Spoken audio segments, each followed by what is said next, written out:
Okay, एक बार फिर से आप सभी का क्रेजी जी के ट्रिक के डेली करंट अफेयर की सीरीज में स्वागत है। मेरा नाम है पंकज वैष्णव और आज के इस सेशन में यहां पर आप देखिए हम 5 फरवरी के सभी करंट अफेयर को यहां पर डिटेल में डिस्कस करेंगे। एक एक फैक्ट को, एक एक क्वेश्चन को रिलैक्स होकर ध्यान से सुनिए, नोट कीजिए। एग्जाम ओरिएंटेड सारे करंट अफेयर आपको देखने को मिलेंगे। पीडीएफ आपको क्रेजी जी के ट्रिक के एप्लीकेशन पर मिलेगी, वहां पर जाकर आप इसे कलेक्ट कर लीजिए फ्री ऑफ कॉस्ट। आइए शुरू करेंगे। 5 फरवरी के करंट अफेयर में सबसे पहला क्वेश्चन हमारा एक वीक से है। पूरे वर्ल्ड में यूनाइटेड नेशन जनरल असेंबली के द्वारा एक वीक मनाया जाता है 1 से लेकर 7 फरवरी तक। कौन सा वीक है? तो यह मनाया जाता है world interfaith harmony week. Question पढ़ लेते हैं। यूनाइटेड नेशन जनरल असेंबली के द्वारा हर साल 1 से लेकर 7 फरवरी तक किस सप्ताह के रूप में मनाया जाता है? तो देखिए, पूरे वर्ल्ड में एक बहुत ही बेसिक जो प्रॉब्लम हो गई है ह्यूमन के डेवलपमेंट को लेकर, वो है एक कम्युनल वायलेंस, है ना। धार्मिक जो भेदभाव है बहुत ज्यादा बढ़ते जा रहे, इवन पूरे वर्ल्ड में, कहीं ना कहीं पूरा वर्ल्ड इसकी चपेट में है। तो पूरे वर्ल्ड के देशों को, लोगों को इसके प्रति अवेयर करना पड़ेगा कि भैया धर्म इंसान के लिए होता है, इंसान धर्म के लिए नहीं होते। ठीक है, तो इसी उद्देश्य को आगे बढ़ाते हुए यूनाइटेड नेशन जनरल असेंबली ने पूरे वर्ल्ड को अवेयर किया जा सके, लोगों को अवेयर किया जा सके कि भैया धर्म के आधार पर भेदभाव या लड़ाई झगड़े या वायलेंस खत्म होना चाहिए और सभी धर्मों को एक समान दृष्टि से देखा जाना चाहिए।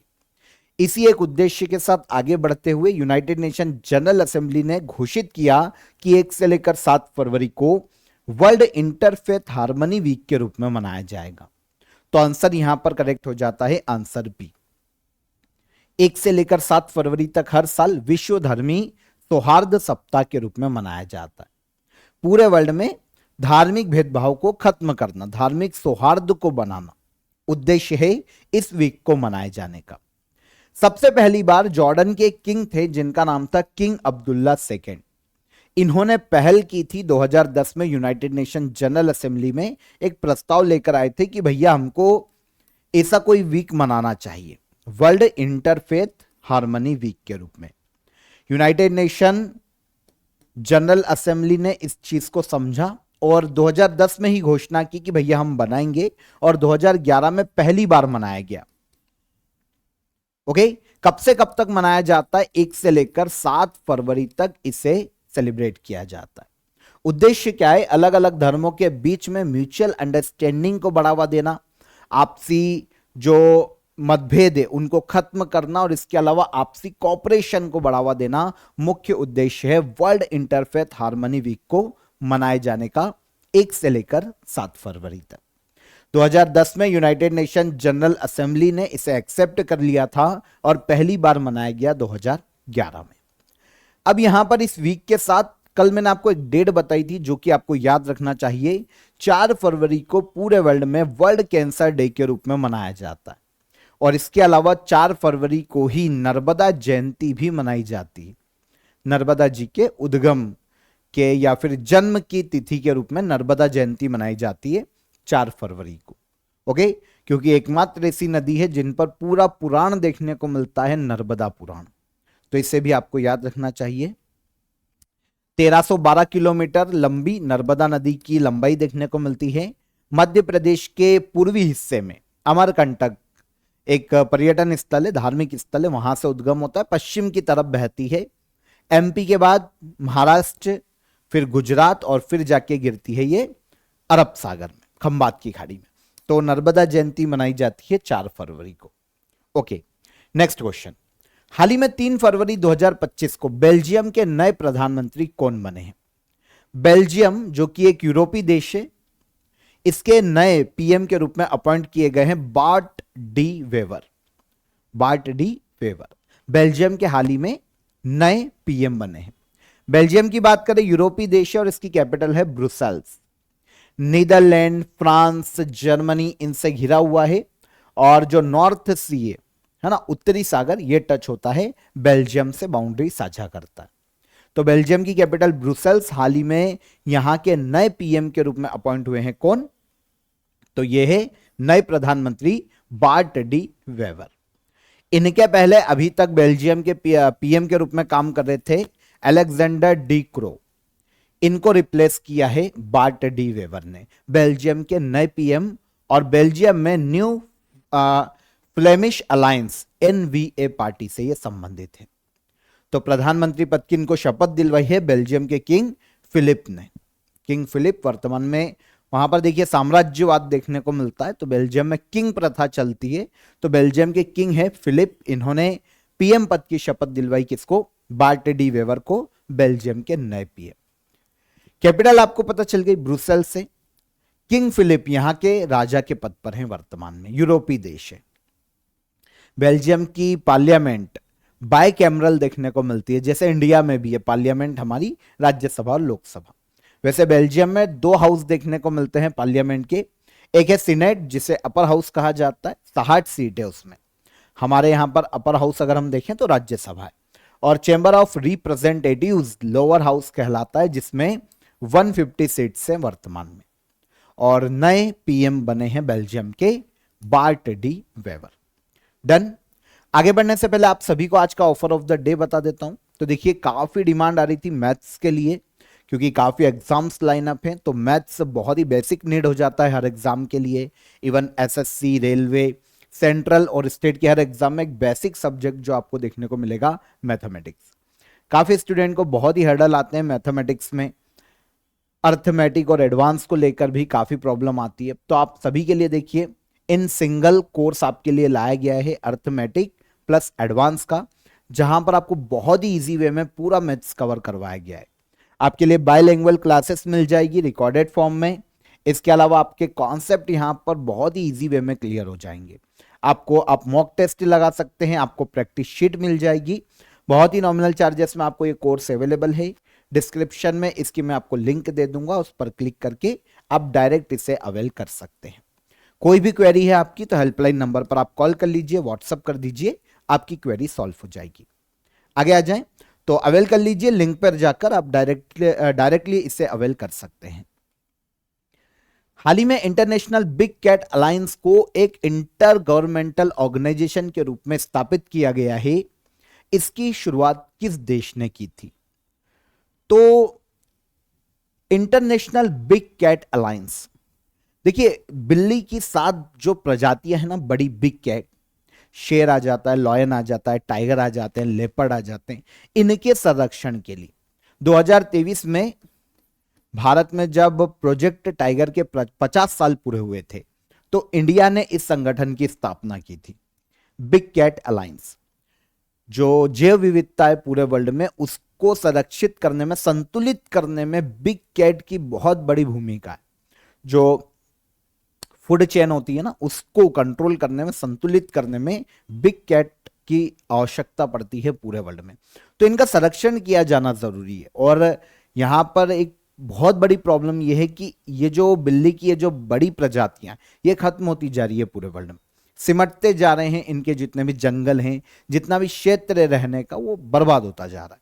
ग्लोबल वार्मिंग के कारण भी इनके आवास पर इफेक्ट आ रहा है, बढ़ती जनसंख्या के कारण इनके आवास खत्म होते जा रहे हैं। तो जरूरी है कि भाई इन बिग कैट को आप संरक्षित करो। तो इंडिया ने यह इनिशिएटिव लिया और 2023 में इंडिया ने एक ऑर्गेनाइजेशन बनाया, इंटरनेशनल बिग कैट अलायंस। 2023 में जब हमारे यहां पर 50वीं वर्षगांठ थी प्रोजेक्ट टाइगर की, तब हमने इसे स्थापित किया था। स्थापित किसने किया? इंडिया ने। अभी यह सुर्खियों में इसलिए है क्योंकि इसे एक इंटर गवर्नमेंटल ऑर्गेनाइजेशन के रूप में वैश्विक मान्यता प्राप्त हुई है। 7 बड़ी बिल्लियों की प्रजाति, Jaguar, Puma, leopard, lion, tiger, चीता, स्नो लेपर्ड, इनको संरक्षित किया जाने वाला है इंटरनेशनल बिग कैट अलायंस के द्वारा। ठीक है, तो अभी एक इंटरनेशनल लीगल एंटिटी के रूप में इसे स्थापित किया गया। इंडिया ने स्थापना कर दी थी, फाउंडेशन रख दिया था, लेकिन अब इसे पर्टिकुलर इंटरनेशनली मान्यता मिली है, इंटर गवर्नमेंटल इंटरनेशनल ऑर्गेनाइजेशन के रूप में और इंटरनेशनल लीगल एंटिटी के रूप में। 9 अप्रैल 2023 में भारत के पीएम नरेंद्र मोदी ने इसे लॉन्च किया था, ताकि बिग कैट की सभी जो प्रजातियां हैं उनके संरक्षण को पूरे वर्ल्ड में बढ़ावा दिया जा सके। 23 जनवरी 2025 को लास्ट मंथ ही 5 देशों ने फॉर्मली मेंबरशिप ली है इस अलायंस की, जिसमें निकारागुआ, स्वातिनी, इंडिया, सोमालिया, लाइबेरिया, ये सारे देश शामिल है। इंडिया ने देखिए फाउंडेशन रखा है, लेकिन इंडिया ने भी ऑफिशियली इसके रूप में मेंबर के रूप में अनाउंसमेंट किया था सितंबर 2024 में। भारत सहित 27 देश वर्तमान में सहमत हो चुके हैं इसमें शामिल होने के लिए। 97 देशों को जोड़ने की योजना है जहां पर बिग कैट की कोई भी प्रजाति पाई जाती है, तो ऐसे 97 कंट्रीज को यहां पर जोड़ा जाएगा। इंडिया ने क्योंकि इनिशियल स्टेप लिए हैं, इंडिया ने स्थापना की है, इसीलिए भारत की ओर से 100 मिलियन अमेरिकी डॉलर, ऑलमोस्ट 800 करोड़ रुपए की सहायता दी जा रही है इंटरनेशनल बिग कैट अलायंस के लिए। ओके, सचिवालय और परिषद का भी अब गठन किया जाएगा और नए मेंबर यहां पर जोड़े जाएंगे ताकि इंटरनेशनल बिग कैट अलायंस के द्वारा पूरे वर्ल्ड में बिग कैट्स की जितनी भी प्रजाति है उनको संरक्षित किया जा सके। तो इंडिया ने इसकी स्थापना की थी। अभी इंटरनेशनल लीगल एक आइडेंटिटी इसको मिल गई है। एक्वेरिन 2025 मिलिट्री एक्सरसाइज किन दो देशों के बीच में आयोजित किया जाता है? Very very important. इंपॉर्टेंट इसलिए है क्योंकि जिस देश के साथ ये एक्सरसाइज आयोजित की जा रही है ना, मिलिट्री एक्सरसाइज, उससे हमारे लास्ट ईयर काफी मतभेद भी रहे, और वो देश है इंडिया की जो कोस्टल नेबर कंट्री है मालदीव। इसके साथ आयोजित किया जाता है एक्वेरिन मिलिट्री एक्सरसाइज को। 2025 में हाल ही में इसकी शुरुआत की गई। भारत और मालदीव के मध्य में सैन्य सहयोग को बढ़ावा देना, दोनों देशों के मध्य में पीस को बढ़ावा देना, एक दूसरे की जो युद्ध रणनीतियां है, जो स्ट्रेटेजी है, उनको बढ़ावा देना, सीखना एक दूसरे से, यह उद्देश्य है एक्वेरिन मिलिट्री एक्सरसाइज को आयोजित किए जाने का। तो 2025 में हाल ही में इसकी शुरुआत हुई 2 तारीख को। 2 फरवरी और 15 फरवरी तक इसका आयोजन किया जाएगा मालदीव में।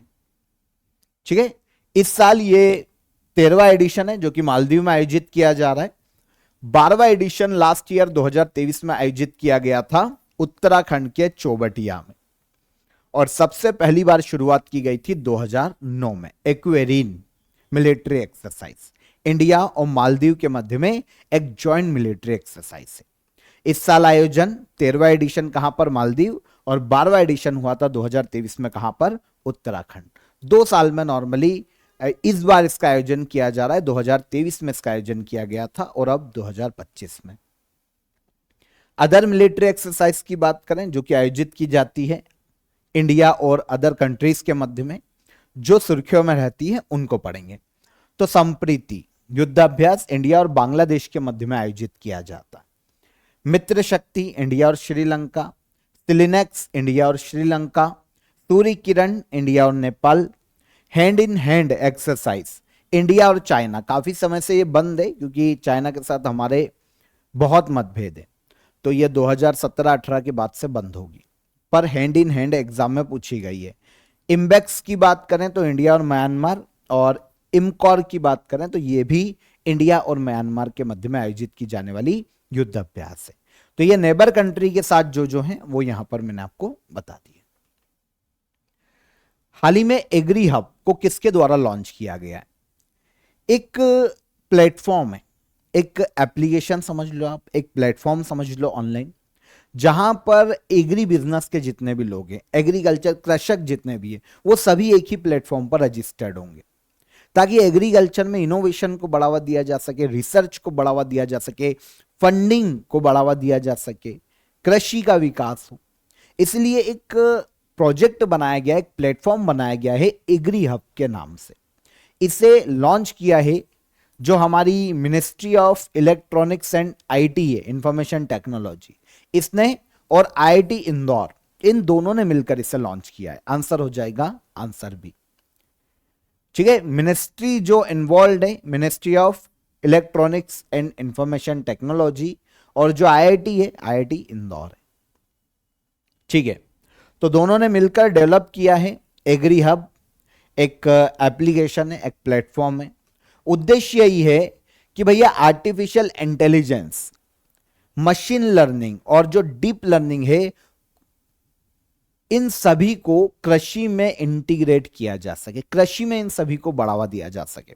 जितने भी किसान हैं, एनजीओज हैं, एग्री बिजनेस है, उनके बीच में साझेदारी को बढ़ावा दें, जो टेक्निकल रिसर्च है एग्रीकल्चर के सेक्टर में उसको बढ़ावा दे, इसीलिए प्लेटफॉर्म विकसित किया गया है। सारे जो किसान हैं, एनजीओ हैं, एग्री बिजनेस है, वो सब रजिस्टर्ड होंगे इस प्लेटफॉर्म पर। गवर्नमेंट इस प्लेटफॉर्म पर इन सभी को फंडिंग भी कर सकती है डायरेक्ट जाकर, ठीक है, ताकि भैया रिसर्च को बढ़ावा मिले एग्रीकल्चर सेक्टर में, और ऑल ओवर एग्रीकल्चर में आर्टिफिशियल इंटेलिजेंस को भी बढ़ावा दिया जाए, मशीन लर्निंग को बढ़ावा दिया जाए, किसान और ज्यादा उन्नत हो, टेक्नोलॉजी के साथ जुड़े। यह उद्देश्य एग्री हब को लॉन्च किए जाने का। अगले 5 वर्षों में कृषि में जॉब क्रिएशन बढ़ाना, स्टार्टअप्स, जो एंटरप्रेन्योरशिप एग्रीकल्चर में उसको बढ़ावा देना एग्री हब को लॉन्च किए जाने का मुख्य उद्देश्य है। हाल ही में माय नरेगा ऐप किस जिले में लॉन्च किया गया? तो नरेगा अब मनरेगा के नाम से जानी जाती है, महात्मा गांधी ग्रामीण रोजगार गारंटी योजना 2005 में अनाउंस हो गई थी, 2006 से यह देश में लागू की गई थी। तो अगर हम नरेगा ऐप की बात करें तो माय नरेगा ऐप, इसे हाल ही में लॉन्च किया गया है राजस्थान के बाड़मेर में। एक पायलट प्रोजेक्ट के तहत राजस्थान के बाड़मेर में माय नरेगा एप्लीकेशन को लॉन्च किया गया। इसके तहत नरेगा के तहत काम करने वाले जितने भी वर्कर हैं, रोजगार है ना, जितने भी वर्कर हैं उनको रजिस्टर्ड किया जाएगा, डिजिटली उनको एक्सेस दिया जाएगा, उन तक पहुंच सुनिश्चित की जाएगी ताकि रोजगार प्रक्रिया को बहुत ज्यादा इजी बनाई जा सके, और डिजिटली जो मनरेगा स्कीम है उनको सभी लोगों तक पहुंचाया जा सके जो कि ग्रामीण क्षेत्र में बेरोजगार है। अभी 5 जिलों में इसका ट्रायल किया जा रहा है और फिर आगे से एक्सपेंड किया जाएगा। तो पायलट प्रोजेक्ट के रूप में अभी इनिशियल स्टेज पर है माय नरेगा ऐप। राजस्थान के बाड़मेर से इसे लॉन्च किया गया है। ओके, 5 जिलों में अभी लाया गया है। यहां पर मनरेगा, जैसा कि अभी मैंने आपको बताया, Mahatma Gandhi national rural employment guarantee act 2005 में लाया गया था, जिसके तहत नरेगा स्कीम को अनाउंस किया गया, और पहली बार देश में 2 फरवरी 2006 में इसे लॉन्च किया गया।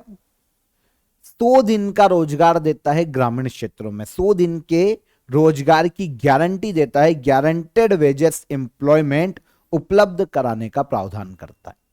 पर्टिकुलर ये आप समझिए लॉ लाया गया है, एक्ट लाया गया है कि भैया 100 दिन का गारंटेड रोजगार तो दिया ही जाएगा। 2 फरवरी 2006 को इससे अधिनियम देखिए पारित हो गया था 23 अगस्त 2005 को, लेकिन इसे देश में शुरू किया गया 2 फरवरी 2006 में। मिनिस्ट्री ऑफ रूरल डेवलपमेंट, ग्रामीण विकास मंत्रालय, ये रेगुलेट करता है, नोडल मिनिस्ट्री है मनरेगा स्कीम की। जब 2006 में लागू किया गया था तो 625 जिलों में पायलट प्रोजेक्ट के तहत लाया गया था, 625 जिले, और फिर 2008 में पूरे भारत में इसको स्थापित कर दिया गया, इसका विस्तार किया गया। और 2009 में पहले नरेगा था, 2009 में नाम चेंज किया गया और नाम में जोड़ दिया गया महात्मा गांधी, तो यह हो गया मनरेगा। ठीक है, जो इंपॉर्टेंट प्रोविजन है मनरेगा स्कीम में, महिलाओं को कम से कम 1/3 नौकरियां यहां पर आरक्षित है। कार्यस्थल 5 किलोमीटर के अंदर ही होना चाहिए, उससे ज्यादा दूर नहीं होना चाहिए। 5 किलोमीटर के अंदर ही किसी को भी रोजगार मिल जाएगा, और ग्राम पंचायत के माध्यम से कार्यक्रम का संचालन किया जाता है। ठीक है, वर्ल्ड बैंक ने 2014 में जो वर्ल्ड डेवलपमेंट रिपोर्ट जारी की थी उसमें इसे एक उत्कृष्ट उदाहरण बताया था रूरल डेवलपमेंट का, वर्ल्ड बैंक ने। ठीक है, तो ये हमारी स्कीम है और इसके तहत एप्लीकेशन लाया गया है जिसे बाड़मेर से लॉन्च किया गया। हाल ही में भारत सरकार ने बीमा क्षेत्र में कितना प्रतिशत एफडीआई सीमा निर्धारित की है? तो इंश्योरेंस सेक्टर में जो अभी बजट आया था, यूनियन बजट जो आया था ना, उसमें एफडीआई पहले बीमा सेक्टर में 74% था। कितना परसेंट था? 74% इंश्योरेंस सेक्टर में। अब इसे बढ़ाकर टोटल 100% कर दिया गया है केंद्र सरकार के द्वारा। आपको पता है पूरे इंडिया में अगर हम लोगों तक बीमा सेक्टर की पहुंच देखें ना, तो पूरे वर्ल्ड में ऑलमोस्ट 4.25% के आसपास ही लोग हैं जो कि बीमा का लाभ उठा पा रहे वर्तमान में। तो आप समझिए कितने कम लोग हैं ऐसे। तो जरूरी है कि भारत में बीमा सेक्टर की इंटरनेशनल कंपनियों को भी आने दिया जाए। बीमा सेक्टर में जो प्रतिस्पर्धा है जब वो बढ़ेगी तो लोगों को बहुत नॉमिनल रेट में, बहुत नॉमिनल चार्जेस में इंश्योरेंस का लाभ मिल सकेगा और देश में इंश्योरेंस कैपेसिटी को बढ़ाया जा सकेगा। सही है। तो इसीलिए 74% से एफडीआई को कर दिया गया है टोटल 100% इंश्योरेंस सेक्टर में। ठीक है। तो पहले कितना था ये भी क्वेश्चन आ सकता है, 74%, और अब कितना कर दिया गया, 100%। हमारी फाइनेंस मिनिस्टर निर्मला सीतारमन ने बहुत ही अच्छा बजट दिया इस बार, और जो मिडिल क्लास है उसके लिए काफी अच्छा भी था। तो 74% से बढ़ाकर एफडीआई कर दिया गया है, जो इंश्योरेंस सेक्टर है उसमें 100%। एफडीआई जानते हैं ना, अब यहां पर कंफ्यूज मत हो जाना। एफडीआई मतलब फॉरेन डायरेक्ट इन्वेस्टमेंट है ना, फॉरेन से आने वाला इन्वेस्टमेंट किसी सेक्टर में, एफडीआई। देखिए अब फॉरेन जो इंश्योरेंस कंपनी है वो पूरी तरीके से अपनी ओनरशिप के साथ भारत में इंश्योरेंस कंपनी स्थापित कर सकती। जब वो भाई लोगों तक पहुंचेगी तो लोगों को बहुत ही सस्ते में इंश्योरेंस देगी, तो भारतीय कंपनियां जो है ना उन पर प्रेशर आएगा कि वो भी सस्ते में इंश्योरेंस दे। तो लोगों को जो इंश्योरेंस का जो स्कीम होती है, पॉलिसीज होती है, वो बहुत ही नॉमिनल चार्जेस में मिलेगी। भारत में अभी तक जो टॉप 25 ग्लोबल इंश्योरेंस कंपनी है ना, उनमें से 20 तो आई नहीं, इसी कारण क्योंकि 100% एफडीआई नहीं। ठीक है। 2023-24 में भारत में देखिए 3.7% ही इंश्योरेंस पेनिट्रेशन था, जो ग्लोबल लेवल पर 7% है, लेकिन इंडिया में देखिए ग्लोबल लेवल का भी एवरेज से कम है। तो इसको बढ़ावा देना जरूरी है। अब इंश्योरेंस सेक्टर में हो गया 100% एफडीआई। इसके अलावा भारत में जो एफडीआई की लिमिट है अलग अलग सेक्टर में, उस पर नजर डाल लेते हैं।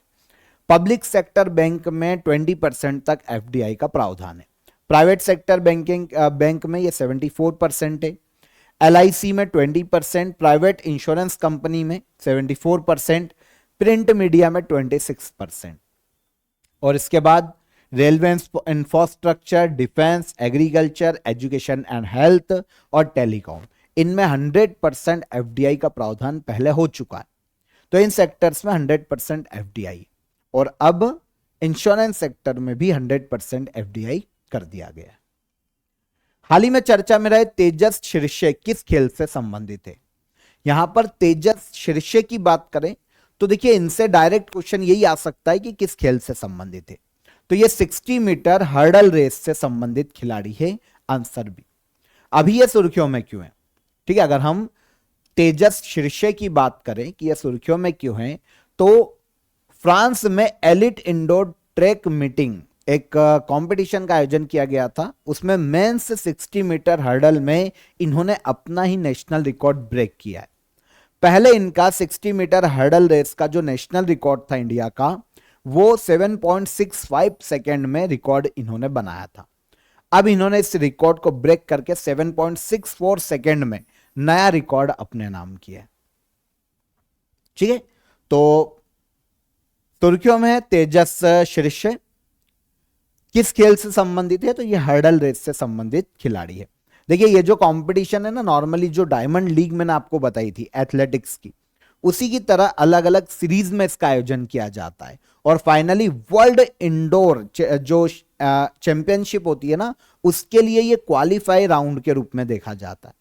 क्वालिफाई करने के लिए 7.57 सेकेंड की जरूरत थी हर्डल रेस को पार करने के लिए, लेकिन भारत के तेजस शीर्षे क्वालिफाई नहीं कर पाए हैं, लेकिन फिर भी एक national record 60 metre hurdle race में इनके नाम आ गया। पहले भी इन्हीं के नाम था, अब आ गया है 7.64 सेकेंड का, तेजस शीर्षे।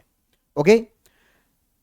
इसके अलावा देखिए 110 मीटर हर्डल रेस में भी नेशनल रिकॉर्ड होल्डर है ये, 13.41 सेकेंड में। तो इनका गेम पूछा जा सकता है कि किस खेल से संबंधित है, हर्डल रेस से संबंधित है। कौन है ये, तो ये है तेजस शीर्षे।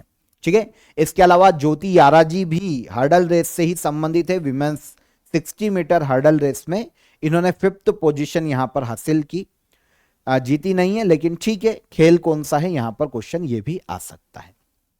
तो वर्ल्ड एथलेटिक्स इंडोर टूर की बात करें तो 2016 से यह आयोजित किया जा रहा है, और डायमंड लीग स्टाइल की indoor track and field series है। अलग अलग सीरीज का एक कंपटीशन है, ताकि वर्ल्ड इंडोर चैंपियनशिप में क्वालिफाई किया जा सके। तो ये क्वालिफिकेशन प्लेटफॉर्म के रूप में आयोजित किया जाता है वर्ल्ड एथलेटिक्स इंडोर टूर। हाल ही में केरल के पश्चिमी घाट में खोजी गई एलेटोरिया फेसीफेरा और एलेटोरिया ट्यूलिपीफेरा, एक बार फिर रिपीट करता हूं, एलेटोरिया फेसीफेरा और एलेटोरिया ट्यूलिपीफेरा किसकी नई किस्में हैं जो कि केरल में खोजी गई है पश्चिमी घाट पर? तो ये दोनों ही किस्में हैं ग्रीन कार्डमम, हरी इलायची की। हरी इलायची की अभी तक जो हरी इलायची है ना, वो एक ही मात्र प्रजाति माना जाता था, लेकिन अब 6 नई प्रजातियों की खोज की गई है इलायची की। ग्रीन कार्डमम से निकट रूप से यह संबंधित है। 2 हमें केरल में मिली है पश्चिमी घाट पर। इनमें एक है इलिटारिया फेसीफेरा और एक है इलिटारिया ट्यूलिपीफेरा। दोनों ही किसकी प्रजाति है? दोनों ही हरी इलायची की किस्म है। एक इलेटारिया फेसीफेरा की बात करें तो पेरियार टाइगर रिजर्व, जो कि केरला के इडुक्की जिले में देखने को मिलता है, यहां खोजी गई। और दूसरी जो इलेटारिया ट्यूलिपीफेरा है, हरी इलायची की किस्म, इसे अगस्ता मलाई हिल्स, जो कि तिरुवनंतपुरम में देखने को मिलेगा, और इडुक्की क्षेत्र में केरल में ही इन दोनों को खोजा गया। ठीक है, तो दोनों किसकी किस्म है? हरी इलायची की किस्म है, केरल में पश्चिमी घाट पर खोजी गई।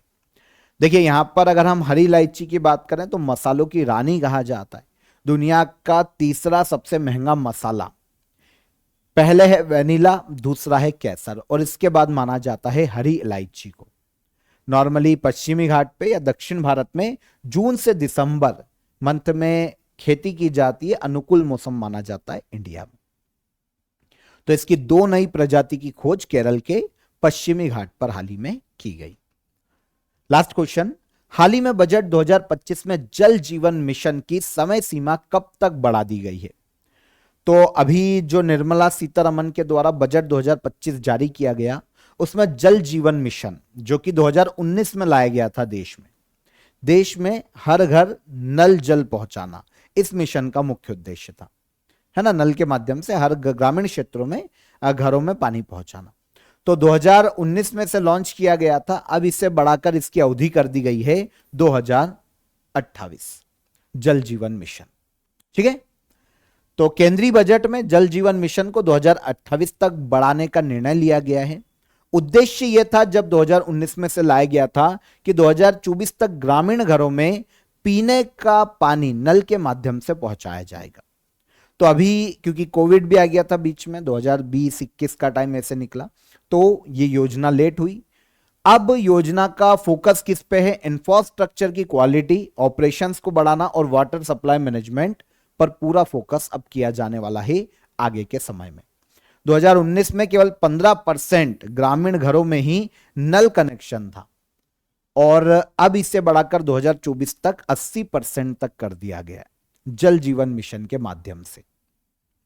2019 से अभी तक ऑलमोस्ट 3.6 लाख करोड़ रुपीस जल जीवन मिशन में खर्च हो चुके हैं, और अभी 2025-26 के लिए 67,000 करोड़ रुपए का प्रावधान किया गया था बजट में, है ना। जो मिनिस्ट्री ऑफ जल शक्ति है उसने प्रावधान किया था कि 2025-26 तक जो फाइनेंशियल ईयर है उसमें 67,000 करोड़ रुपए और खर्च किए जाएंगे।